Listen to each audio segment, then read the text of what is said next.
దీన్ని రాష్ట్ర ప్రభుత్వం, గౌరవ ముఖ్యమంత్రి గారు, కేబినెట్ మంత్రులు అందరం గమనించాం. తప్పకుండా ప్రజలు ఏది కోరుకుంటున్నారో, ప్రజలు ఏది కావాలనుకుంటున్నారో, ముఖ్యంగా పేదవాడికి ఏం చేస్తే ఆ పేదవాడి కళ నెరవేరుద్దో తెలిసిన ప్రభుత్వం ఈ ప్రభుత్వం. కాబట్టి 100కి 100% ఒకేసారి ఒకే గ్రామానికి మనం ఒక 100 ఇళ్ళు ఇచ్చినా అక్కడ టాపీ మేస్త్రి దగ్గర నుంచి మొదలెట్టి, ఇసుక దగ్గర నుంచి మొదలెట్టి ప్రతిదీ ఆ ఊర్లో డిమాండ్ పెరుగుద్ది.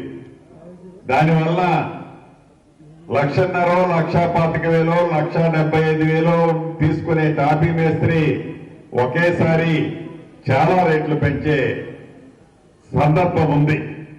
అలా కాకుండా మనం విడతల వారీగా ఇచ్చినట్లయితే అక్కడ పని అందరికీ సంవత్సరం పొడుగునా కల్పించినట్లుంటది. దానివల్ల ఖర్చు కూడా కట్టుకునే వాళ్ళకి కొంచెం వెనక ముందు లేట్ అయినా ఖర్చు కూడా రీజనబుల్ అవుతుంది అని ఈ ప్రభుత్వం ఆలోచించి ఈ విడతల వారీగా ఇచ్చే కార్యక్రమాన్ని చేపట్టడం జరిగింది.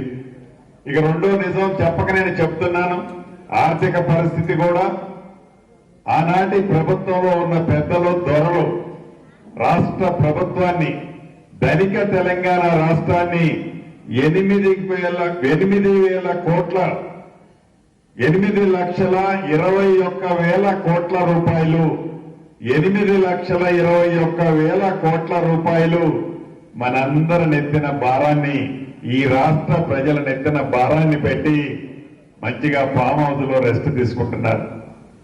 ఏదో అప్పు ఉంది, ఆ అప్పు కట్టలేకనే మేము కింద పడుతున్నాం, పేదోళ్ళకి ఏ సంక్షేమ కార్యక్రమాలు ఇవ్వం, అభివృద్ధిని కొట్టుపడేలా చేస్తామని ఈ ప్రభుత్వం అనకుండా తల తాకట్టు పెట్టైనా పేదోడికి ఇచ్చే సంక్షేమ కార్యక్రమాలలో, రైతన్నలకు చేసే సహాయంలో, నిరుద్యోగ యువతులకి ఇచ్చే ఉద్యోగాల్లో, డ్వాక్రా మహిళల్లో 1 కోటి మంది ఆడబిడ్డల్ని కోటీశ్వరులు చేసే కార్యక్రమంలో, దళిత, గిరిజన, మైనారిటీ, బీసీ సోదరులకి ఇచ్చే సంక్షేమంలో ఈ ప్రభుత్వం ఎన్ని ఇబ్బందులు ఎవరు కల్పించాలని చూసినా ఒక్క అడుగు కూడా వెనక్కేయకుండా